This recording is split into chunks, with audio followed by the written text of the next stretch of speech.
Ora, muito boa tarde a todas e a todos. Cá estamos para este quinto webinar das Jornadas de Língua Portuguesa, Linguagem e Literatura Portuguesa em Trânsito.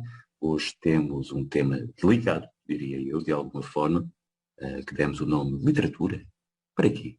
Temos connosco Abreu Paz, temos também Ricardo Domenico e Ricardo Namora, e eu passo, sem mais demoras, às apresentações. Vamos começar pelo início, que é por onde se deve começar normalmente. Abreu Paz, poeta, ensaísta e professor, doutor em Comunicação e Semiótica pela Pontifícia Universidade Católica de São Paulo, atua no ISCED de Luanda, nas graduações e pós-graduações, colabora na Faculdade de Letras da Universidade Agostinho Neto, nas pós-graduações, e é autor dos livros A Chave no Repouso da Porta, de 2003, e O Vento Fede de Luz, 2007. É ainda membro da União dos Escritores Angolanos, no qual é atualmente diretor do Centro de Estudos Literários Angolanos, CELA, entre outras funções de direção aí exercidas. Abreu, muito bem-vindo, muito obrigado por aceitar este convite e passo a palavra. Obrigado, Nuno. E mais uma vez, boa tarde ao Caio, ao Ricardo Namora, ao Ricardo Domenico e os demais assistentes. Eu tenho quantos minutos, Nuno, a falar? Vários. Vai, posso ir falando, né? Sim. Até me mandar parar. Tá bom. Sim. Mas, na verdade, vou precisar apenas de 10 minutos para poder fazer a introdução daquilo que eu acho que seriam os elementos essenciais para uma conversa. Eu penso que, respondendo à questão de partida para essa conversa, literatura para quê? Estamos a comemorar o Dia Internacional da Língua Portuguesa. Eu acho que para espaços como os nossos, Angola mais especificamente, dando a sua característica etnolinguística, né? O português vai conviver com as demais línguas, sobretudo as línguas bantus, né? Então tem havido uma certa trocas e contribuições em que o português vai enriquecer o léxico das línguas bantus, e as línguas bantus também fazem o mesmo processo. Então, o que acontece, na verdade, é uma relação dialogal em que as vozes da natureza, né, se levantam e entram nesse suporte. E como a língua portuguesa, para este caso, fica a serviço das culturas presentes em Angola, eu penso que para o caso da literatura, a forma mais interessante de ela se manifestar, ou também interessante de ela se manifestar, era a de trazer essas vozes da natureza. Essas vozes sem conceito, essas vozes sem conteúdo, as vozes do afeto, do movimento, de ritmos, né? Essas bem básicas.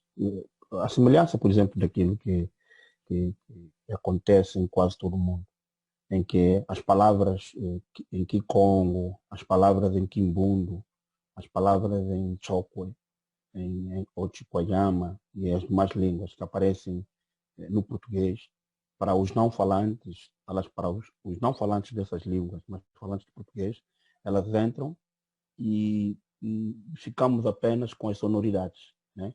Nós não captamos o sentido dessas palavras, mas ficamos apenas com as sonoridades. Então, esse ambiente de estranhamento que elas criam potencia uma capacidade poética e de afeto muito forte, onde a ideia de conteúdo ou conceito é praticamente anulado. Para início de conversa, eu acho que começaria por aí. Olhar, sim, para aquilo que o português recebe como contribuições e as línguas nacionais também recebem, como é que elas são modificadas, de certo modo, pela língua portuguesa. Isso acredito que deve trazer muita riqueza no processo de comunicação. Obrigado, Nuno. Devolvo-te a palavra. Obrigado, Abreu. Vamos passar à apresentação do nosso próximo convidado, Ricardo Domenech, que nos fala de Berlim. É um poeta, contista e ensaísta brasileiro, nascido em Bebedouro, São Paulo, em 1977. Lançou 9 coletâneas de poemas, entre elas Carta aos Anfíbios, 2005, e Medir com as Próprias Mãos a Febre, 2015. Em prosa lançou Manual para Melodrama, 2016, e Sob a Sombra da Aboboreira, 2017. Foi co-editor das revistas Modo de Usar e Companhia e Cabaré Wittgenstein. Trabalha com vídeo e poesia vocal, apresentando-se em espaços como o Museu Reina Sofia, em Madrid, e o Museu Experimental Eleco, Cidade do México. Teve livros traduzidos na Alemanha, Espanha e Holanda, vive e trabalha em Berlim, onde, como eu já referi, de resto, nos fala hoje. Ricardo Domenech, muitíssimo obrigado também pela presença, pela disponibilidade, e passo a palavra.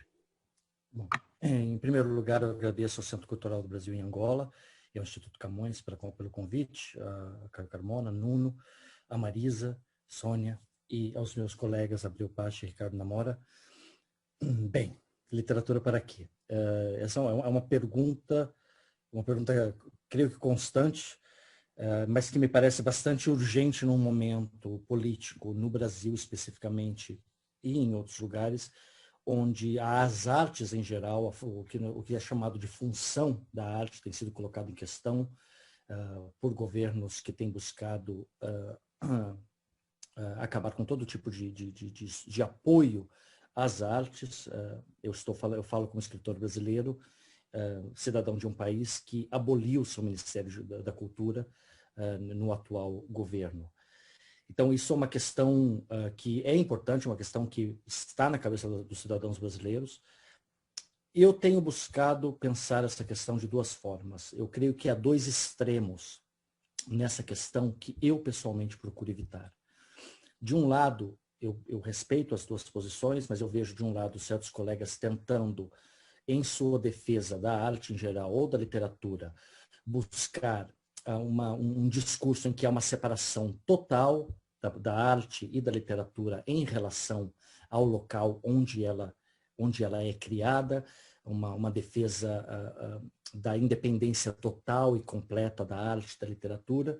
De outro lado, uma posição que eu respeito em certos colegas, a ideia de que, especialmente num país como o Brasil, ou em países ditos em desenvolvimento, com tanta desigualdade, que a literatura e a arte têm uma obrigação total, digamos, também, de um lado a independência total, de outro lado uma espécie de obrigação total da arte e da literatura em responder constantemente a essas questões.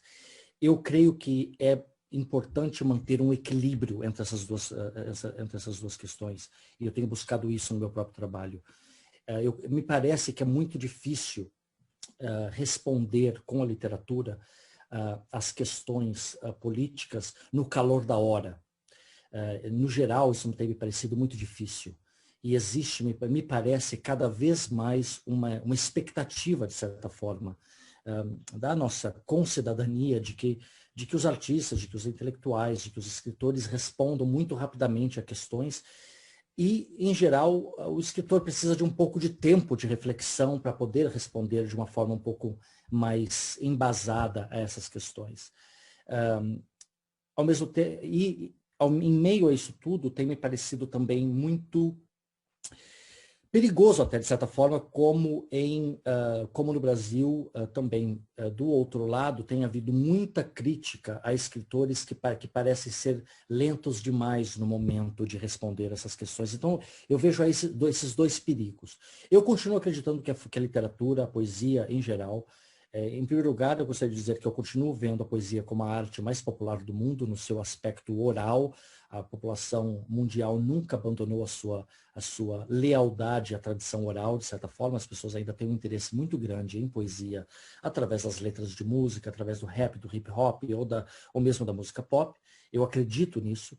Mas eu acredito também que a literatura e a poesia têm funções muito diversas, que vão desde o didático, o educativo, a formação de uma noção de cidadania, de uma noção de pertencimento a um determinado grupo, a uma determinada identidade, como também eu defendo o direito da poesia, da literatura, de ser também entretenimento, de certa forma, né? Ser uma possível fuga também da realidade, por que não? Então, há uma corda bamba aí, eu diria, né? Entre essas duas reivindicações que me parecem justas, tanto de um lado de escritores e artistas que querem defender a independência, a sua independência em relação ao seu momento político, e ao mesmo tempo uma reivindicação que me parece muito justa também da população do seu país, de que você, como escritor, de alguma maneira responda também essas questões. Só me parece perigoso quando nós começamos a exigir ou um ou o outro de forma muito extremada. Me parece que o escritor e o poeta precisa estar sempre, de certa forma, atento. Nós trabalhamos com um material que é língua, né? Que tem as suas constrições muito especiais, porque são línguas, é a língua oficial ou não é a língua oficial. Me pareceu muito bonito quando o Abreu disse que no Brasil nós falaríamos primeiro sobre a forma com que o banto enriqueceu o português, porque o português vence de certa forma, e o português se torna a língua oficial, ainda que o banto, as línguas de matriz banto, de matriz iorubá, continuem vivas nas tradições afro-brasileiras. Eu achei muito bonito que em Angola seja possível falar desses dois enriquecimentos, né? Tanto do português em relação às línguas banto, como das línguas banto em relação ao português. No Brasil, isso é diferente. A língua portuguesa se tornou a língua que é a falada por praticamente 98% da população, ainda que nos rituais afro-brasileiros as línguas banto e iorubá tenham sobrevivido. E ainda me parece sempre importante lembrar que o Brasil continua sendo um país multilinguista, né? Multilingual, um país onde várias línguas indígenas sobrevivem, se mantêm resistentes, onde línguas nas quais há uma poesia também, há uma literatura, de certa forma, ainda que seja uma oratura, né, sendo compostas.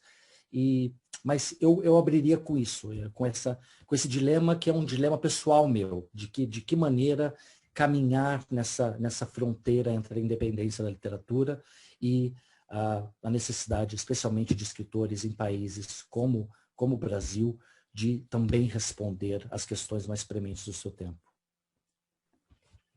Muito obrigado, Ricardo. Vamos passar então ao nosso terceiro convidado, Ricardo Namora, a quem agradeço também já imenso a disponibilidade e o tempo para estar aqui connosco nesta conversa. Ricardo Namora é doutorado em Teoria da Literatura pela Universidade de Lisboa, ensinou nas universidades de Coimbra e Estocolmo, é autor de 4 livros científicos, um romance, um livro de contos, 2 livros sobre futebol, e assim sendo, Ricardo, cumpro aqui o meu papel de trinco, de distribuição do jogo, e chuto a bola para ti. E muito bem, um passe preciso, a bola ficou mesmo redondinha à minha frente, portanto é só pegar, nada a dizer. Obrigado pelo vosso convite, é um prazer muito grande estar aqui convosco.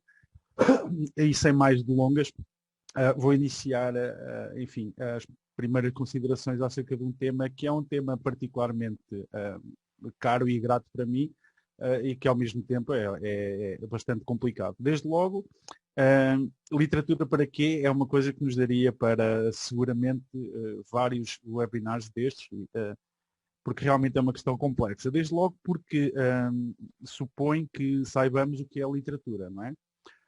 Que é um metaproblema muito, muito complicado, que vem, enfim, tem uma raiz filosófica, mas foi também muito um problema muito importante e premente, sobretudo para a teoria literária do século XX, tentar perceber que coisa é esta de literatura. Depois tivemos, como saberão de certo, várias versões conflituantes em relação àquilo que supõe ser literário ou não, até essa célebre distinção entre da literariedade formalista, enfim, isso deu origem a uma série de problemas. Desde logo, a literatura é um conceito em si mesmo bastante instável, não é? E eu creio que o máximo que nós podemos dizer, a melhor definição, ou a definição talvez menos imperfeita, talvez seja esse o termo certo, é percebermos que existe um consenso social alargado acerca do que é literatura. Não é? Se eu for a um supermercado e vir uma torradeira, eu sei perfeitamente que aquilo não é literatura. Mas se eu for a um quiosque e vir um jornal, um livro e um brinquedo, eu sei o que é literatura. E enfim, eu acho que isto é a definição prática e é o máximo a que podemos aspirar em termos de definir aquilo que é a literatura. E portanto, desse ponto de vista, vamos então partir desta noção de que existe uma explicação prática para a literatura. A literatura faz parte daquele elenco de definições que são fáceis de aplicar e difíceis de explicar, porque nós sabemos instintivamente o que é um livro, mas se nos perguntarem o que é literatura, a coisa resiste ali um bocadinho. E depois vamos à segunda parte da pergunta, não é? Para quê? E para quê, o que está implícito no para quê é para que é que serve, não é? E isto supõe que a literatura tenha que ter alguma espécie de utilidade, não é?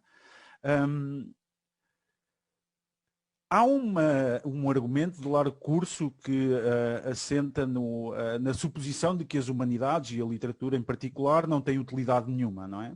Todos nós já ouvimos argumentos a favor dessa posição. É uma posição absolutamente falsa, porque, como vocês saberão também, durante largos séculos, o conhecimento humanista e o estudo da poesia, da retórica, da oratória, coisas que hoje fazem parte do quadro do saber humanista, eram essas atividades e era esse estudo e esse conhecimento que dava acesso às profissões mais nobres. Não é? Os juristas, os políticos eram pessoas especializadas em oratória, tinham estudado poesia, tinham estudado retórica, evidentemente tinham estudado outras coisas também. Mas o acesso às profissões mais nobres foi durante muitos séculos transitado pelo saber humanista. Portanto, esta questão da utilidade é um bocadinho uma falsa questão. Mas, por outro lado, nós temos que perceber que tipo de utilidade é esta, como é que ela se modela no dia de hoje e como é que se responde a este quadro de interrogações e de inquietações que vêm a partir da literatura. Houve até, inclusivamente, uma posição completamente no oposto desta que falei há pouco, que é uma posição que foi avançada num célebre artigo que alguns conhecerão certamente, The Intentional Fallacy, de William K. Wimsatt e Monroe Beardsley, um famoso ensaio que foi publicado pela primeira vez em 1946, e em que a uma dada altura os autores dizem, bom, fazer um juízo, não é? Judgment, fazer um juízo sobre um poema é como fazer um juízo sobre um pudim ou uma máquina. E eles dizem isto. E a seguir o bottom line é, nós exigimos que ele funcione. Ok? Portanto, aquilo que eles estão a dizer, no fundo, enfim, eles estão a defender uma concepção técnica da análise literária que faz parte dessa voga formalista que foi muito hegemónica durante o século XX. Mas se nós transpusermos isto para a literatura, em geral, nós temos que a literatura, quer dizer, é suposto que a literatura funcione para alguma coisa. Agora, exatamente o que é essa coisa é que é o grande problema, não é? E para terminar, eu diria que, embora eu tenha muita resistência a propor soluções miraculosas para este problema, porque é realmente um problema importante, é que eu acho que todos nós sabemos para que é que serve a astronomia. Não é? A astronomia tem um elenco de perguntas, tem um objeto particular, os astros, ou o que quer que seja, e nós sabemos quase de maneira, isto é quase senso comum, não é? Nós percebemos para que é que serve a astronomia e, portanto, a astronomia está resolvida. Como a culinária, é a mesma coisa. Nós sabemos para que serve a culinária, não é? Serve para comermos melhor, para fazermos pratos mais saudáveis, etc. por aí fora. Portanto, a culinária está resolvida. Desse ponto de vista, a literatura não está resolvida. E o grande problema é que nós, nas sociedades modernas, temos uma grande aversão respostas transitórias. E gostamos muito, porque estamos muito embrenhados nesta sociedade saturada de tecnologia e de certezas, e temos muita resistência a aceitar que uma coisa que uma coisa que é tão importante para a sociedade ocidental como é a literatura, possua, instigue e promova apenas respostas transitórias e ocasionais. Porque perguntar literatura para quê hoje, em 2021, em contexto de pandemia e de saturação tecnológica e de webinars e de coisas à distância, é seguramente muito diferente de perguntar literatura para que serve no século XIX, quando havia pessoas que se suicidavam depois de lerem As Angústias do Jovem Werther de Goethe, não é?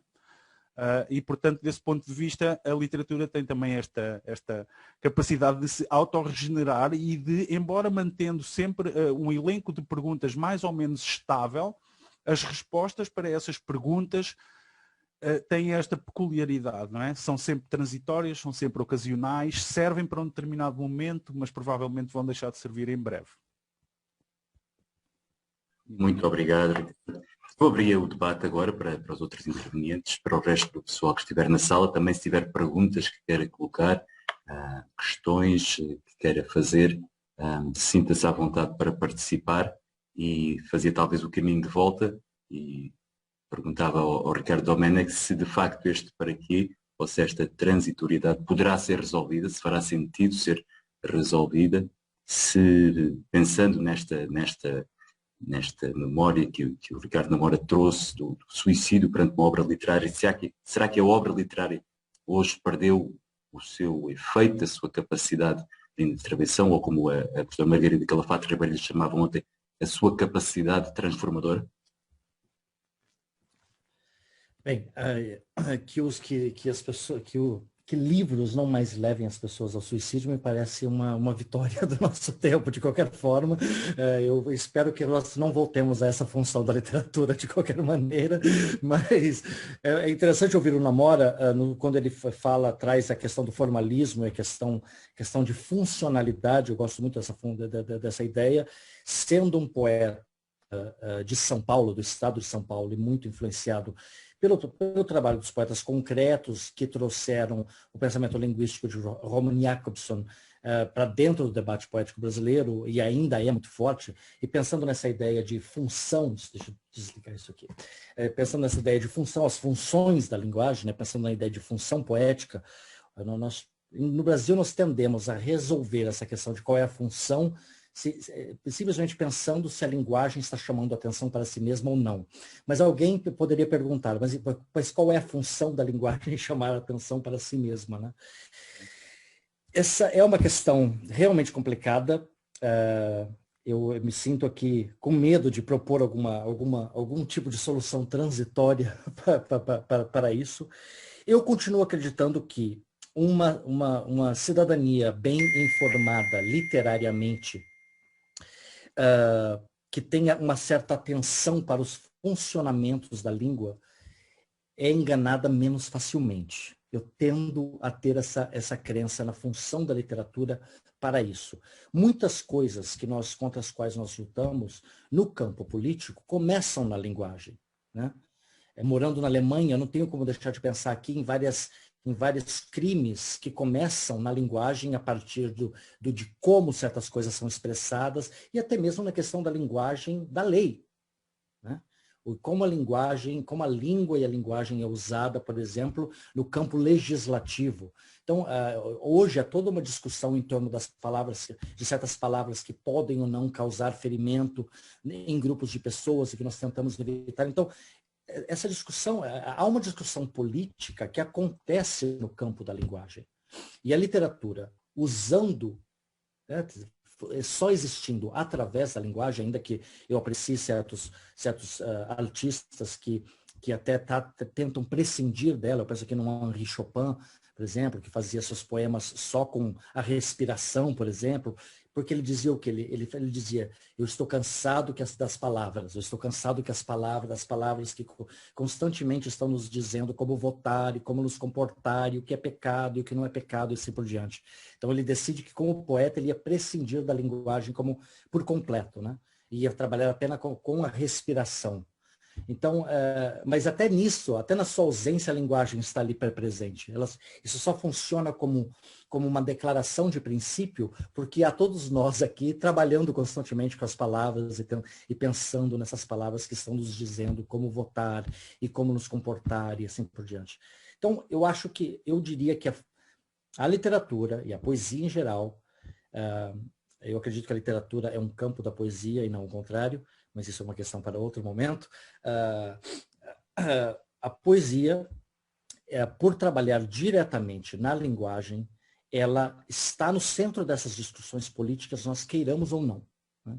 Então, como função aqui, eu acho que é sempre muito, eu vejo alguns colegas tentando responder isso. Nós vivemos uma sociedade capitalista, utilitarista, em que as coisas têm que servir para algo, né? Função é o serviço que aquilo presta. Que serviço presta a literatura, né?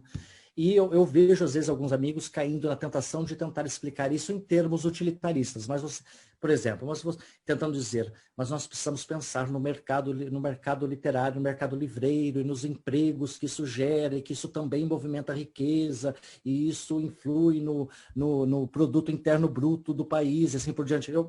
Me parece importante lembrar as pessoas dessas funções também. Ao mesmo tempo, me parece importante falar da inutilidade da poesia e defender também a inutilidade da poesia, de certa forma, nesse meio nosso, de que nem tudo tem que servir, nem tudo tem que prestar um serviço, nem tudo tem que ser útil nesse aspecto de gerar riqueza e assim por diante. Então, acho que, mais uma vez, eu caio aqui, parece que eu estou tentando escapar de dar uma resposta, né? Porque eu fico entre as duas coisas, mas é porque me parece impossível não ficar balançando nessa corda bamba entre as duas coisas, né? No mundo de hoje. Desculpem se eu me estendi. Domenico, muito obrigado. E muito obrigado pela tua referência ao Henri Chopin, pois isso sonoro é precisamente a minha área de estudo. Portanto, fiquei muito contente de ouvir aqui uma referência a isso. E após esta pequena nota biográfica, esta sim verdadeiramente inútil, passo a palavra ao Abreu para nos dizer o que é que pensa sobre esta inutilidade da poesia ou da literatura.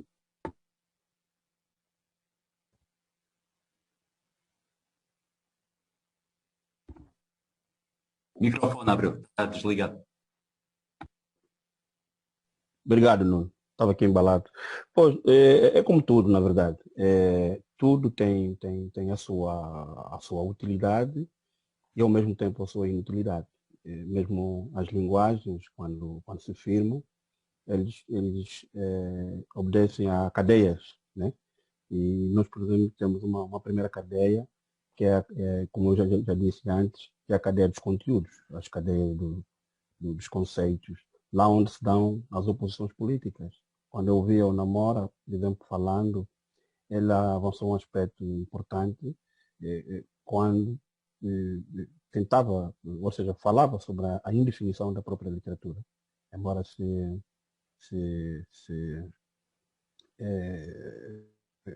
embora se tenha feito uma série de estudos acerca dela, mas ela não se conseguiu chegar bem ao certo na definição, né? Então, quer dizer, quando a gente olha para a literatura, nós estamos sempre a encontrar outros elementos a agregar para aquilo que pode ajudar na aproximação da compreensão de diferentes elementos que a própria literatura agrega. O Domenech, quando falava, eu achava interessante que ele dizia sempre literatura e poesia, né? E é legítimo que se faça esse corte, quando na verdade nós entramos na área das disciplinas. Mas claro que se nós olharmos para tanto a literatura quanto a poesia como elementos que devem dar respostas ou que se devem sustentar na cultura, então vemos que eles praticamente não têm essa separação. Por que eu digo isso? precisamente, se nós olharmos para a literatura e agregarmos a ideia de literatura para a escrita, nós vamos ver que ela ainda se sustenta dificilmente só no livro, só no jornal. Aliás, a própria escrita já é esse problema de indefinição. A escrita o que é? A escrita é uma imagem.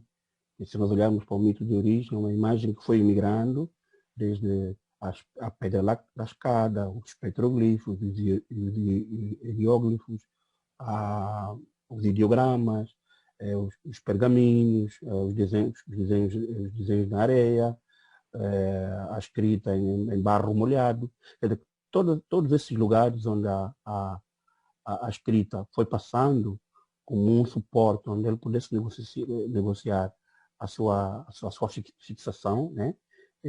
Tem relação intrínseca ou estruturada com a arte. Até a própria voz, né? As vozes da natureza, vozes dos objetos, das coisas, quando eles entram pela garganta ou entram pela mão, eles não entram como conceitos, não entram como conteúdos. Eles entram como movimentos, entram como ritmos. Mas esses elementos também estão presentes intrínsecos na literatura. Aliás, se nós olharmos, por exemplo, para aquilo que o Tiniano dizia, né, quando os formalistas russos trabalharam esse aspecto muito importante, ele dizia que não, a literatura não pode estar só fechada em si, ou o texto literário. Não pode estar só fechado em si, mas também ele tem que trabalhar para fora. Deve também apontar para fora. Quer dizer, aqueles elementos que funcionam no interior dela e se relacionam entre si, elas também têm que estar voltadas para aquilo que está ao seu entorno. Então, nós vamos procurando buscar compreensão da literatura a partir desse lugar. Então, ao olharmos para a literatura, para o fenômeno literário ou a própria poesia, a partir desses lugares, compreendemos, então, como é que nós ampliamos o âmbito da compreensão desse fenômeno. Por um lado, se a pedra lascada, se as pinturas rupestres, se as runas lavas, se o quipó dos incas, né, poderá ser já alicerçada como literatura. Depois temos um lugar, que é o lugar do progresso, o lugar central do desenvolvimento, o lugar do auge do capitalismo, que é o livro, o papel, onde muitos dos elementos feitos anteriormente vão ser condensados. Mas surge, entretanto, depois dessa ideia do livro, o desafio das novas tecnologias, que é isso mais ou menos também que o Namora dizia, da saturação técnica. Né? Então, nós, ao olharmos para essas três dimensões, quando chegamos no lugar da tecnologia, vemos que a própria literatura já vai negociar com outros suportes e vai precisar de se afirmar de outro modo. Então, quer dizer que a utilidade e a inutilidade vai sim surgindo em função de como nós seguramos um ou outro suporte. Quer dizer, sentimos necessidade de se relacionar com um ou outro suporte. No fundo, é como o próprio sentido da vida, né? A vida, muitas vezes, chega a ser por si só ela inútil também, né? Quanto ser útil, né? Para ter que matar alguém para se defender, né? Ter que roubar alguém para sobreviver, não morrer de fome, ter que ir a uma incineradora, de um hospital, para não morrer a frio, por exemplo. Né? No fundo, para mim, esse tipo de discussões, esse tipo de questões, questionamentos, tem sempre essa face dupla. Ou se não for dupla, tem sim esse aspecto daquilo que os árabes chamam relacional, né? Em que quando tentamos falar, nós mexemos sempre com muita coisa que se relaciona. E ao invés de nós nos situarmos em recortes sincrónicos, nós vamos procurar mexer com as ditas conexões múltiplas, né? E isso é praticamente inevitável. É isso que, no fundo, a minha experiência tem evitado, tanto quanto criador ou mesmo como investigador ou professor na área da literatura. Era isso que eu tinha para dizer. Bom, eu se calhar desta vez faço a triangulação para o Ricardo Namora. O Abreu trouxe aqui uma outra questão que me parece interessante, que é a questão dos suportes de inscrição, de registro, portanto, das materialidades da literatura, e se calhar a pergunta que eu te fazia é: será que tentar responder àquilo que são as materialidades pode, de alguma forma, ajudar a estabelecer essa necessidade, ou essa não necessidade, essa utilidade ou essa inutilidade da poesia e da literatura, ou é uma discussão totalmente paralela? Eu acho que pode, num certo sentido pode. E aliás, a diferenciação de registros e de suportes de que falava o Abreu, e muito bem, só cauciona uma intuição muito antiga, que é de que realmente a literatura tem este sentido patrimonial muito importante e que é inexaurível, não é? Isto é uma condição da espécie humana, não é? Porque a literatura é a condição da narrativa, e a narrativa é uma parte inequívoca e inegociável da espécie humana, porque nós sobrevivemos através de contar histórias, não é? A sobrevivência da espécie humana é feita em grande parte, ou em grande medida, em boa medida, através de processos narrativos.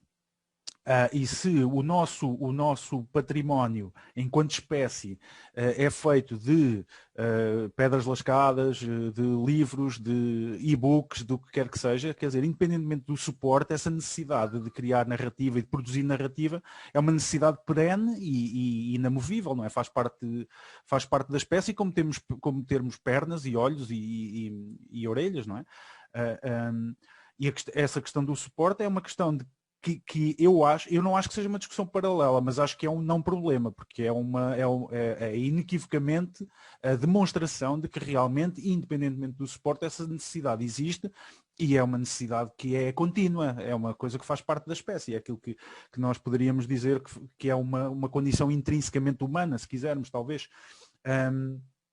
Portanto, desse ponto de vista, acho que não é nem uma discussão dentro, nem uma discussão fora, acho que é um não problema.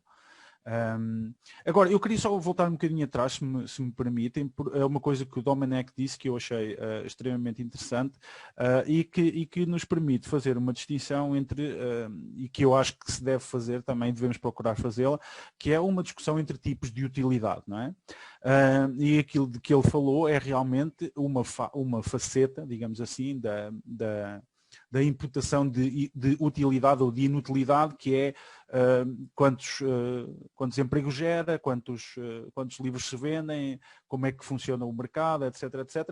E isso é a utilidade direta em termos económicos ou em termos financeiros. Ele falava do PIB e dessas coisas todas.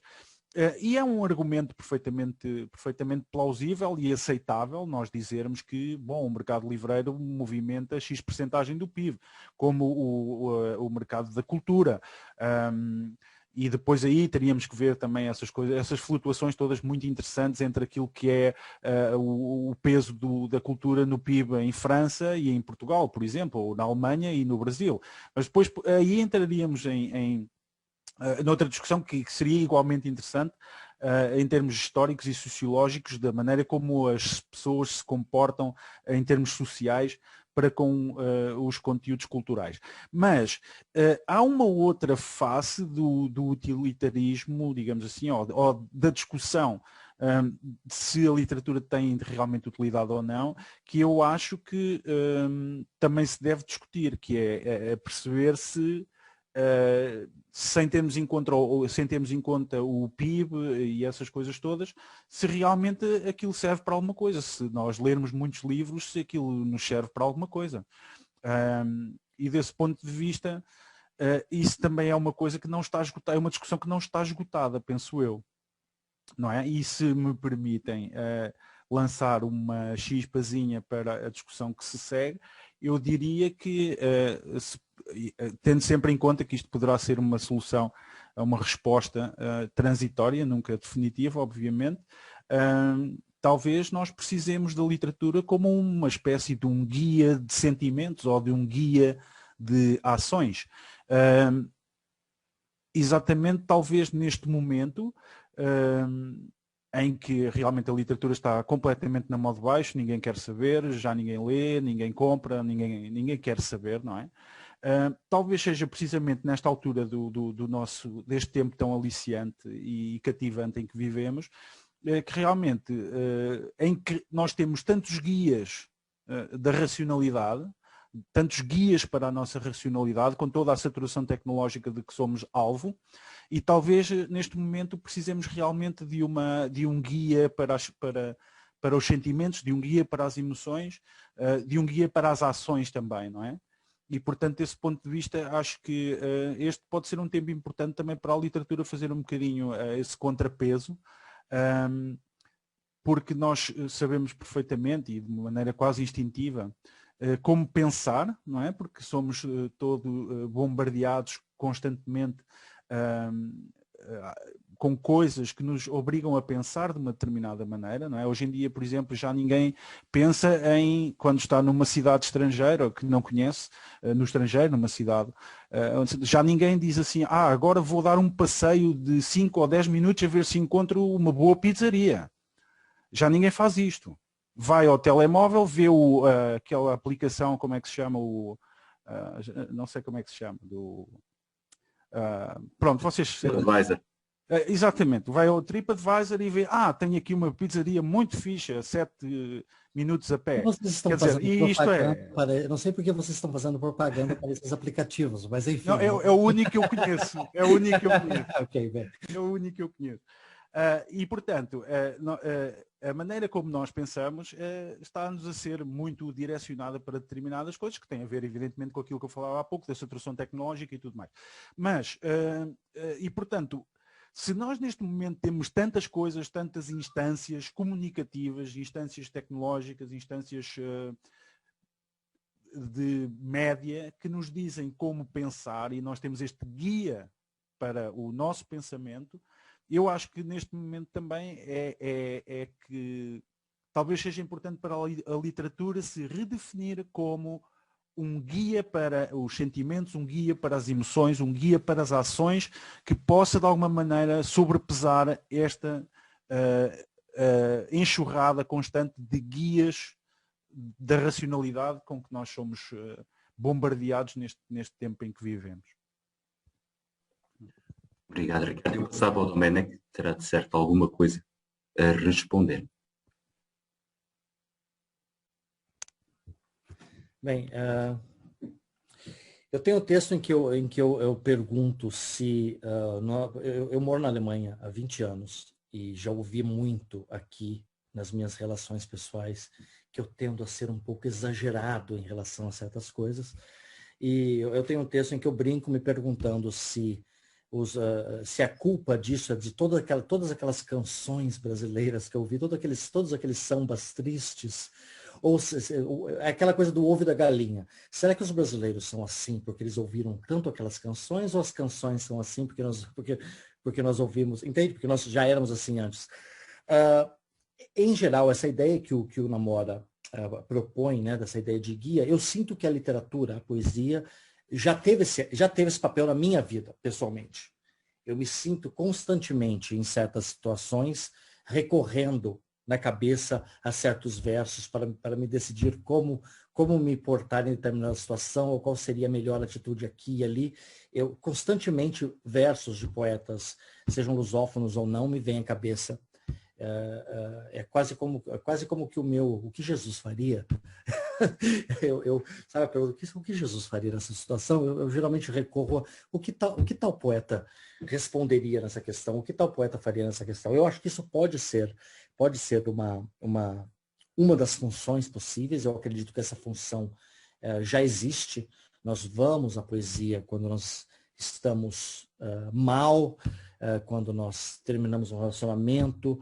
Eu sei de pessoas que vão buscar na poesia e na arte em geral consolo, educação para si mesmo, também o entretenimento, como eu disse. Então, eu acredito que todas essas são funções que podem ser computadas de certa forma, né, que também podem ser contabilizadas de alguma forma ou não, né? Mas eu não sei se eu respondo dessa forma. Eu respondo dessa forma? Vocês estão satisfeitos com essa resposta? É um debate permanente, portanto, não sei sequer se há respostas certas, pelo que passava a palavra ao Abreu, para que ele nos dissesse o que é que... Há respostas racionais e estapafúrdias. Eu estou perguntando se a minha foi estapafúrdia. Eu creio que não. E passava a palavra ao Abreu para ele nos dizer se concorda com esta ideia do da poesia e da literatura como GPS, talvez, como uma espécie de conselheiro de viagem, um mapa de viagem, qualquer coisa assim do género. Quer dizer, chega a ser, né? Para a forma como eu colocava as coisas quando falava e a necessidade que nós temos de olharmos a literatura dessa forma mais ampliada, chega a ser, não tem como não ser. E, aliás, a necessidade que o homem sempre teve de comunicar é que lhe obriga a inventar ou a simbolizar, né? Então, ele como precisava guardar informação para que depois a informação se estruturasse nas suas diferentes formas de se relacionar com as diferentes coisas. Então, ele foi codificando. Aliás, há uma dimensão que é primeira que o homem tem, que é a dimensão da natureza. E a dimensão da natureza é o lugar da ingovernabilidade, aquilo que nós não governamos. Há forças que nos ultrapassam e que ditam aquilo que a natureza faz ou realiza. Mas quando nós atuamos sobre essa natureza, nós criamos a cultura. A cultura já é a segunda dimensão. Então essas duas dimensões repartem-se no próprio homem, né? O homem tem uma dimensão da natureza e tem uma dimensão da cultura. A cultura é aquilo que ele cria. E a literatura surge precisamente no lugar da cultura, né?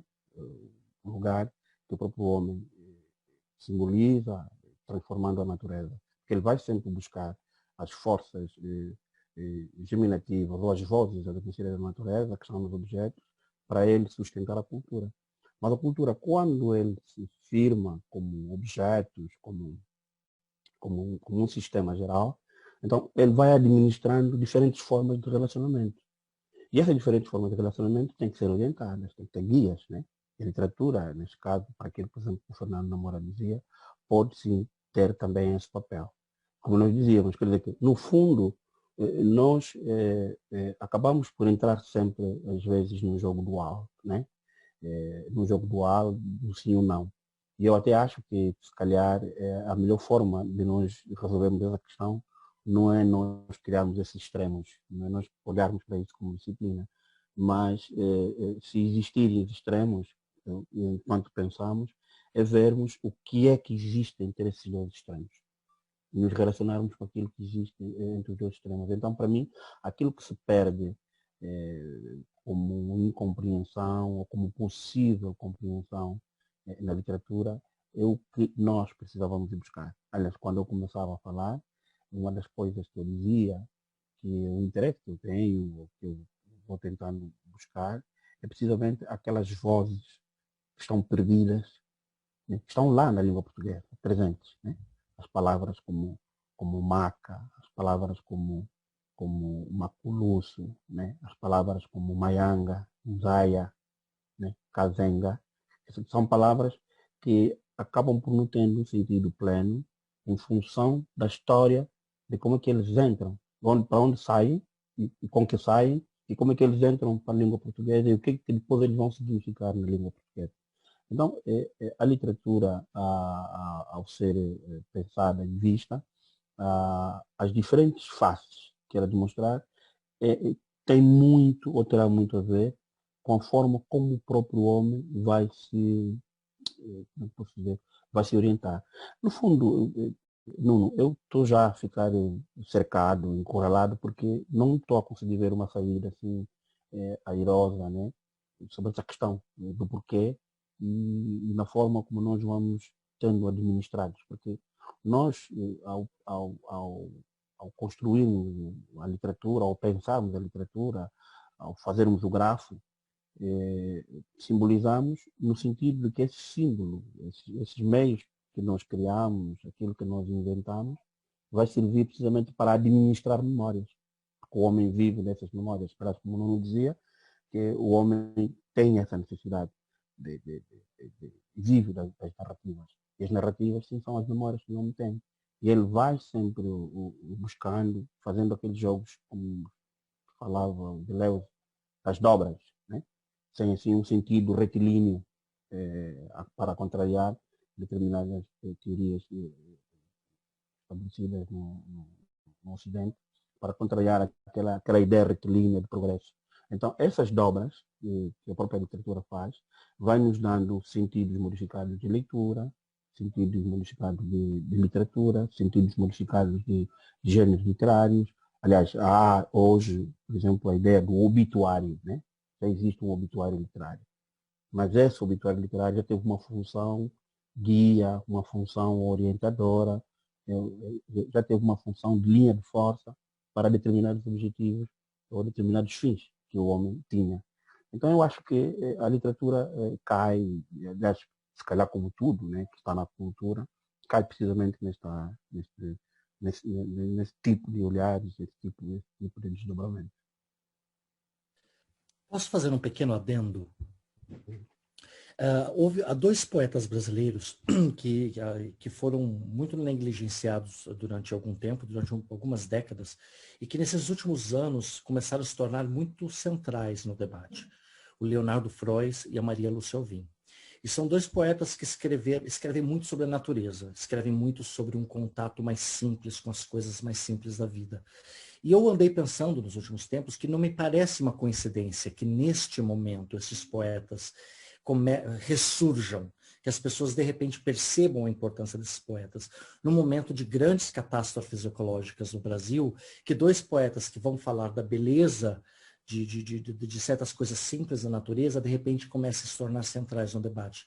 Aí me parece haver uma função também, de certa forma, né, de poetas que durante muito tempo pareceram meio marginais e que, de repente, se tornam centrais no debate, muito também por aquilo que estão dizendo, num momento de grande catástrofe ecológica e de possível apocalipse ecológico. Para mim, pessoalmente, eu tenho me interessado muito pela questão da zoopoética, né? Os escritores que investigam através da linguagem humana, tentam acessar, através da nossa linguagem, uma possível consciência em outras espécies. E para mim isso também está ligado a esse momento de possível catástrofe ecológica, a necessidade de uma melhor relação também entre os seres humanos e os outros terráqueos, né? Nós não somos os únicos terráqueos, afinal de contas.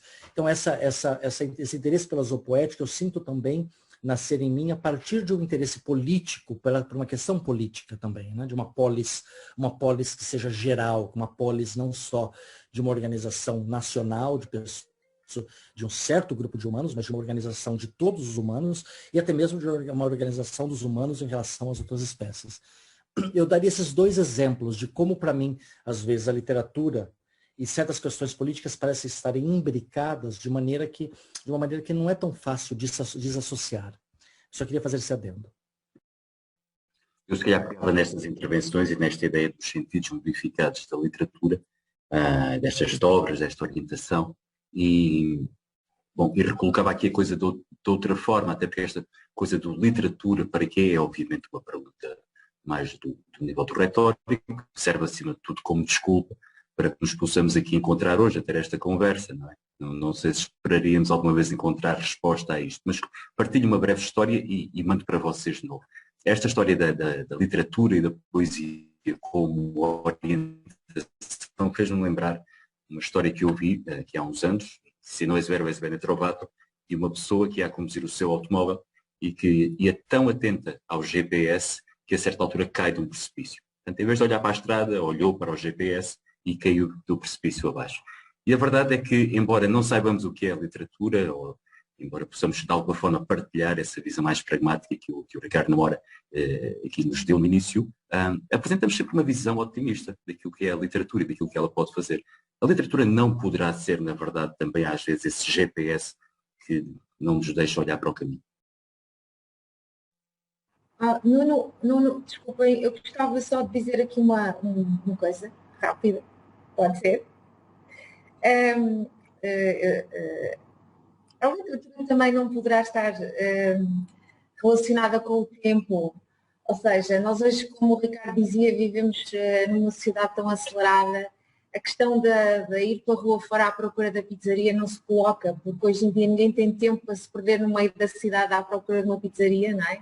Ou noutro sítio qualquer, anda sempre tudo a correr, porque há sempre um sem número de compromissos para atender. E a literatura não pode ser vista como um desacelerador de tempo, aquele espaço em que, porque é preciso ter o livro na mão, ou o Kindle, o que for, o suporte, mas obriga-nos a estar ali só com aquilo, não podemos estar a ver as redes sociais todas, não podemos estar a gerir vários estímulos ao mesmo tempo, e não será, nos tempos em que vivemos, importante ter este desacelerador. Portanto, queria só deixar aqui esta ideia de uma pessoa que vem de uma área mais das ciências, portanto, é uma visão mais racional, digamos assim. Obrigada. Bom, Namora? Bom, eu diria que a Sónia está absolutamente certa, sem tirar nem pôr. Portanto, eu acho que essa ideia de que realmente necessitamos de um desacelerador é importante, e é importante também nós percebermos que muitas vezes aquilo que se passa hoje em dia é que é exatamente como dizia, quer dizer, isto é uma questão de velocidade, e eu não acho que seja tanto no sentido de estarmos sobrecarregados de trabalho ou termos muitos compromissos. Eu acho que é uma questão mais de os estímulos que nós recebemos são estímulos muito mais rápidos, não é? Quando nós estamos, como falou, nas redes sociais, por exemplo, as redes sociais é uma questão de estar a fazer assim com o dedo, não é? E enquanto se faz assim com o dedo 3 vezes, são 3 segundos, passam 20 publicações, ou 30, não é? Portanto, nesse sentido é que a velocidade é muito maior, e é contra... é um bocadinho contra, eu não diria contra, mas complementarmente a este universo de velocidade, de transmissibilidade, de informação que sai tão rapidamente e que nos chega tão rapidamente, que a literatura pode ter esse papel de travão, de mão, digamos assim, não é? Não tanto em relação às nossas ocupações, porque eu acho que as pessoas, em todas as alturas do mundo, desde que o mundo é mundo, todas as pessoas tiveram sempre imenso que fazer e muitos compromissos, e tiveram que fazer as suas opções, deixando coisas para trás e pegando noutras, não é? Mas eu acho que neste sentido somos sobrecarregados com estímulos que são estímulos visuais, muitos deles extremamente apelativos, e coisas que passam rapidamente, muito rapidamente, como quer dizer, não só nas redes sociais, também em termos da televisão, não é? Nós vemos aquelas grandes séries, não é, que nos chegam de séries policiais, de detetives, como o CSI Miami e esse tipo de coisas. Quer dizer, os tipos resolvem um caso em 45 minutos, é uma coisa absolutamente notável, não é? Aquilo é tudo tão rápido e nós nem pensamos nisso, dizemos assim, que episódio tão giro, os tipos resolveram isto rapidamente, foi uma maravilha. Mas aquilo há de ter durado semanas, mas esta condensação também do tempo, que é o tempo das coisas, no tempo narrativo, está a ficar cada vez mais apertado, eu diria, não é? Tanto nos filmes, como nas séries de televisão, como mesmo a própria informação, e claro, as redes sociais que exponenciam isso a um grau elevadíssimo, não é? Como dizíamos. E desse ponto de vista eu acho que a Sónia tem absoluta razão, quer dizer, podemos ver a literatura um bocadinho como essa instância de desacelerar um bocadinho esse ritmo de informação, não é? Esse ritmo de... Claro, podemos, além disso, optar por outras estratégias, não é? Que nos permitam também não estarmos tão sujeitos a esse ritmo tão acelerado de informação, porque isso até eu acho que a longo prazo até acaba por ter consequências negativas, não é? Porque de muitas maneiras nós habituamos-nos a não lembrar, habituamos-nos a ter as coisas... não é? Porque se eu for no carro e a minha filha me perguntar ao pai como é que se chama o ator qualquer, e eu fico assim um bocadinho, deixa-me ir ao Google, não é? E Cognição distribuída, não é?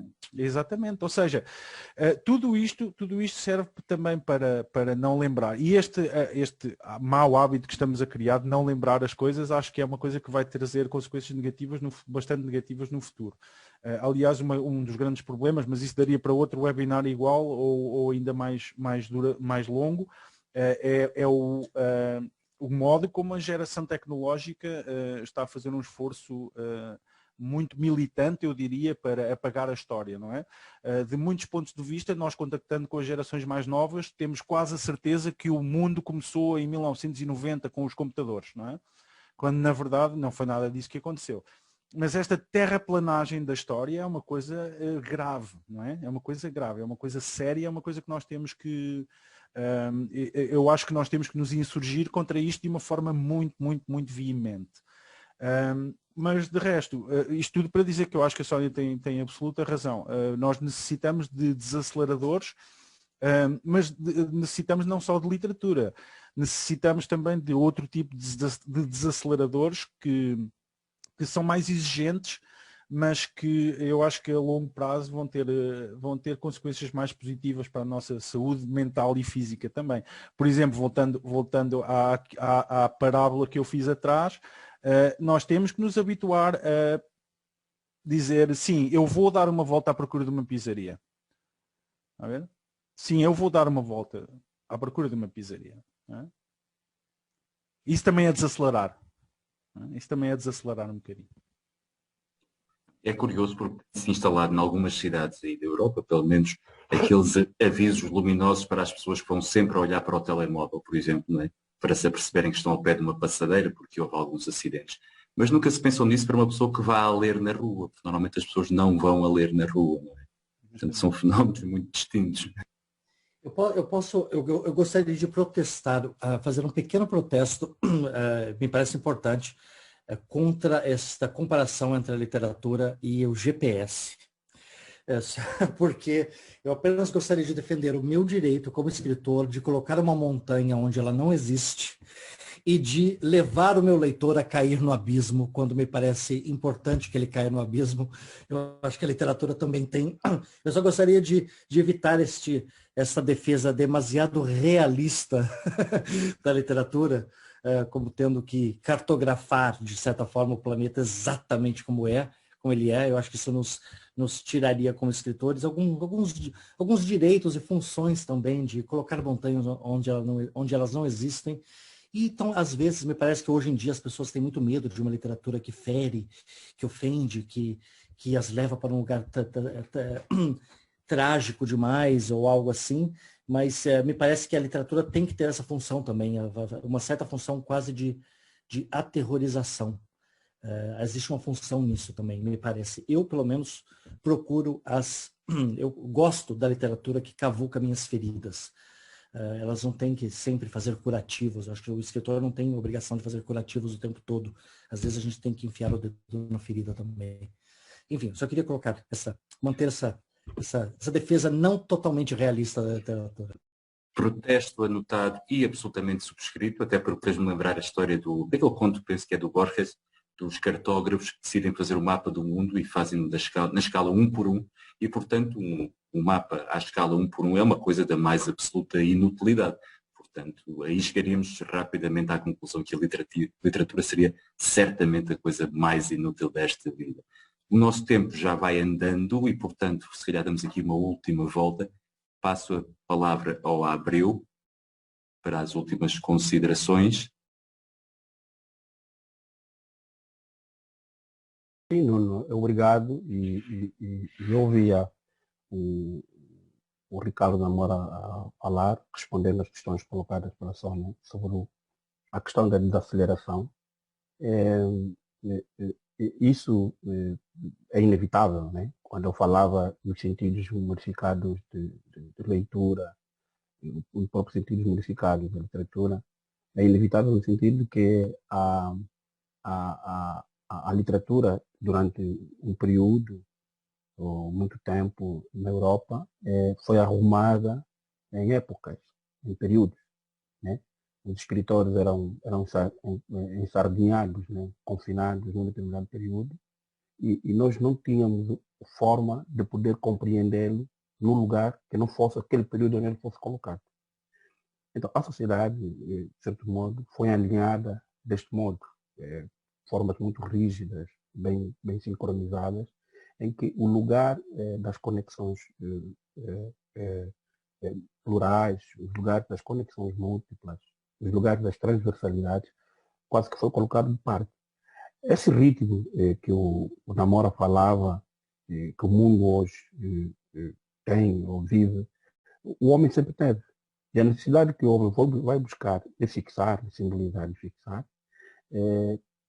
parte precisamente dos grandes ritmos, dos fluxos de ideias que tem. Porque a natureza é imensa e as linguagens que a natureza produz, que o próprio homem depois acaba por assimilar, né? Com os diferentes processos da relação que ele vai estabelecendo com a natureza, ele recebe esses fluxos todos. Como ele não consegue dar conta de todos eles, ele teve necessidade de ir pegando em alguns e fixando. Né? Fixando, criar formas fixadas e sistematizadas para justificar a educação, para justificar a instrução, para justificar o ensino. Então, olhando para essas questões, o próprio homem sempre teve esse desafio. Aliás, as criações feitas no deserto, né, tinham precisamente essa base, que o homem ia para a areia, escrevia ou tirava lá os símbolos, vinha um vento qualquer, apagava e mandava aquilo tudo para outras esferas. O próprio homem, mesmo assim, criou os meios, os instrumentos, que podiam fazer com que aquilo que ele experimentasse ou tivesse ou alcançasse como valores, como princípios, ficassem fixados. E a terraplanagem, como muito bem disse o Namora, apareceu precisamente quando o próprio homem foi refinando, foi retocando as diferentes formas de estar. E esse retoque, esse refinamento, às vezes, quer dizer, que ele colocou numa situação como que a funcionar em celas. As próprias disciplinas, a departamentalização das ideias, da vida, ou seja, as diferentes formas de nós nos olharmos pela racionalidade, pelo modelo cartesiano,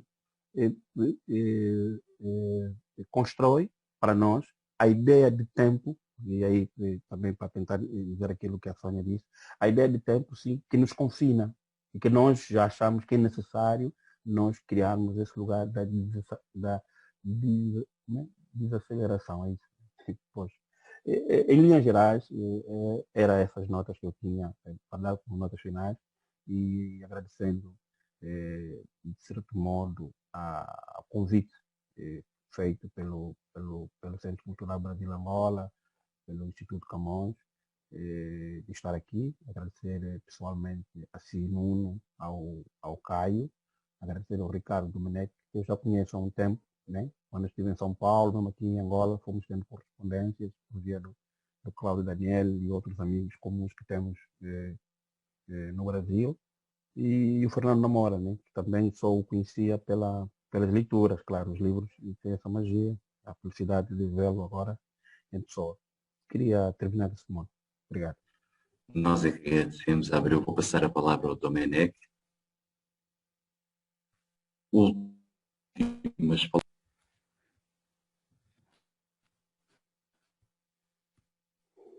Minha internet parece estar um pouco complicada. Desacelerem todos vocês. Ao mesmo tempo, pensem que há também uma possibilidade de aceleração na literatura, porque ela comprime o tempo, experiências que vocês teriam em anos, vocês podem ter aí em alguns dias de leitura. Já se vocês estão, eu também faria um convite, se vocês estão sem tempo, não dediquem seu tempo apenas a esses romances gigantescos de 500 páginas. Lembrem também dos poemas, dos contos que vocês podem ler nesse mesmo período. Diversifiquem suas leituras. E eu encerro com esse convite, já que eu escrevo contos e poemas, tentando trazer aqui mais leitores para os gêneros que eu pratico. E eu agradeço ao Abreu, agradeço ao Namora, Nuno e Caio, ao Centro, Marisa, Sônia, é isso?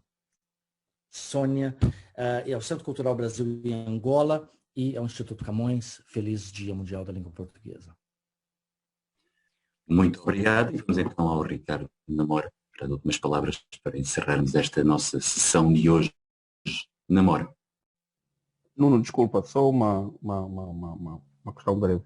Eu esqueci de referir à Marisa, que também está conosco aqui. Eu peço desculpa. Abraço para ela. Obrigado, Abreu. Ricardo Namora.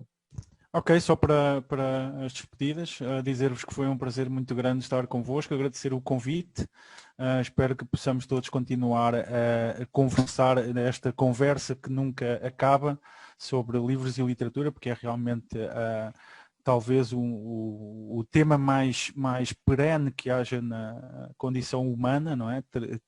Se excetuarmos os nossos problemazinhos domésticos e cotidianos, talvez o problema da narrativa, o problema simbólico, o problema da maneira como nós nos expressamos através de histórias que recebemos e que contamos, seja o traço mais constante da nossa condição humana. E por isso esta conversa é uma conversa perene, e eu penso que é ótimo estarmos todos envolvidos nela, e creio que estaremos todos orgulhosos de alguma maneira de fazermos parte desta roda gigante que é falar sobre estas coisas interessantíssimas.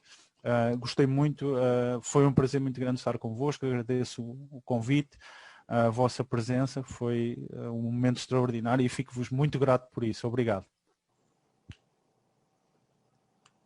Muito obrigado, Namora. Muito obrigado também pela disponibilidade. Entretanto, temos aqui a Marisa, temos o Caio, temos também o Sérgio Toledo. Não sei se algum deles quererá dizer alguma coisa. Sérgio. Só vou dizer o que eu digo já de praxe, né? Que tem sido um grande prazer também. Apesar de eu ficar oculto, eu fico aqui atento os temas têm sido super legais, participantes, então nem se fala. Obrigado aí, gente. Vou repetir uma coisa que eu disse ontem também no segundo seminário. Nada melhor, né, para comemorar o dia da nossa língua do que colocar pessoas falando em português, uma em cada continente, e falando de coisas tão interessantes, né? Estou aprendendo muito também. Muito obrigado. Muito obrigado, Sérgio. Como habitualmente faço ainda a apresentação das próximas atividades. Hoje, ainda às 18 horas, Portugal e Angola, 14 horas, Brasil, vamos ter o nosso último webinar, aquele que encerra estas sessões, este ciclo de conversas. Vai ser dedicado ao tema oralidades e contará com a participação de Renato Negrão, Alexandre Balinho Gigas e Irene Amos. Pela minha parte, foi um prazer até agora. Agradeço a todos os participantes de hoje, foi de facto uma conversa que eu adorei, estive aqui a ouvir com muita atenção. Bom, e se não houver mais nada a declarar por parte de ninguém, mas que o Caio e a Marisa desbloquearam-lhe os microfones, portanto talvez tenham alguma coisa a dizer. Marisa? Eu quero só reforçar as palavras de agradecimento do Sérgio de Toledo. Foi realmente uma conversa muito interessante e rica, e pronto, agradecer a todos a vossa participação. Obrigado. É também só um agradecimento aqui final, como o Sérgio e a Marisa fizeram, e que eu vou levar um tempo a pensar, né, nessas questões todas colocadas aí por vocês, que foi muito interessante. E vou aceitar o convite do Domenic, né, pensar nessas questões lendo, né, que eu acho que é o melhor que nós todos fazemos, né? Obrigado a todos. Nuno. Muito obrigado a todos mais uma vez e até à próxima, se não for antes. Vou tirar-nos do ar agora, ok? Até logo.